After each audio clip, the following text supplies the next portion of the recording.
بسم اللہ الرحمن الرحیم۔ محترم ویورز السلام علیکم، میں محمود عبداللہ خان ہوں، آپ یوٹیوب چینل دیکھ رہے ہیں۔ آج کا موضوع ہے اور سوال جو آج پوچھا گیا وہ یہ ہے کہ کسی بھی شخص سے رقم حاصل کرنے کا یا اپنی رقم کو محفوظ بنانے کا طریقہ کیا ہے، چیک ڈس آنر کیا ہے اور اس میں ضمانت ہوگی یا نہیں ہوگی، اور یہ کہ چیک جب ڈس آنر ہو جائے تو اس کی بنیاد کے اوپر پرچہ کروانا چاہیے یا ریکوری کا دعویٰ دائر کرنا چاہیے۔ تو مختصر سی ویڈیو میں ان تینوں چیزوں کو انشاءاللہ ہم ڈسکس کریں گے۔ گزارش ہے کہ آپ جب کسی آدمی سے آپ کو کوئی رقم مطلوب ہو اور آپ وہ حاصل کرنا چاہ رہے ہوں، وہ آدمی آپ کو رقم دینے کے بجائے کوئی چیک دے رہا ہو، تو چیک لینے کا سب سے بہترین طریقہ یہ ہے کہ آپ جب چیک لیں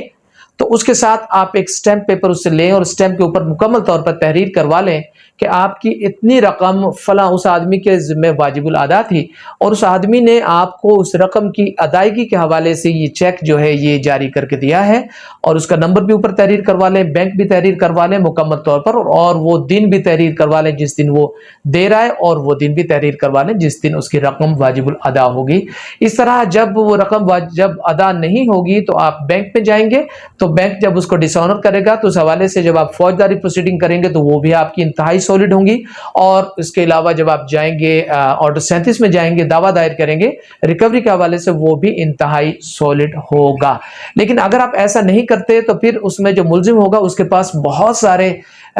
جو ہے مختلف بہانے آ جائیں گے، جناب کہ میرا تو چیک گم ہو گیا تھا، یا میں نے گارنٹی کے طور پر دیا تھا، یا میرا چیک جو ہے وہ چوری ہو گیا تھا، یا مختلف قسم کی وہ لاجکس آ جائیں گے۔ لیکن جب وہ تحریر ہوگا تو پھر آپ کا جو ہے وہ معاملہ جو ہے وہ مضبوط ہو جائے گا۔ تو اب کیس یہ ہے کہ کیا اس میں چیک کی بنیاد کے اوپر دعویٰ دائر کرنا چاہیے یا پرچہ کروانا چاہیے؟ تو محترم دوستو، بات یہ ہے کہ جب آپ پرچہ کرواتے ہیں تو پرچہ اس چیز کا ہوتا ہے کہ جو چیک اس نے جاری کیا تھا وہ بدنیتی سے جاری کیا تھا، تو اس کو اس چیز کی سزا دی جائے، تو وہ سزا کے حوالے سے کروائیں گے آپ، اور جو رقم ہے اس کی ریکوری کے حوالے سے آپ جو ہے نا وہ دعویٰ دائر کریں گے۔ تو آپ کو دونوں پروسیڈنگز جو ہے وہ دائر جو ہے وہ چلانی پڑیں گی، فوجداری مقدمہ اس کو سزا دینے کے لیے، اور سیول اپنی رقم کی ریکوری کے حوالے سے۔ اب یہ کہ اس میں ضمانت آسانی سے ہوگی یا نہیں، جب آپ اس کو سولڈ بنا لیں گے، چیک کو لیتے وقت آپ ایک اسٹامپ کے اوپر ساری چیز تحریر کروا لیں گے، تو پھر اس میں ضمانت بہت مشکل ہو جاتی ہے۔ لیکن اگر وہ چیزیں موجود نہیں ہیں تو پھر ملزم کے پاس بہت سارے جواز ہوتے ہیں اور وہ بہانے لگا کر جو ہے اپنی ضمانت کروا سکتا ہے۔ ٹھیک ہے، تو اس حوالے سے کنسپٹ آپ کا کلیئر ہو گیا ہوگا۔ پھر بھی اگر کوئی چیز ہے تو آپ پوچھنا چاہیں تو پوچھ سکتے ہیں۔ اپنا خیال رکھیے گا، مسکراتے رہیے، اللہ حافظ۔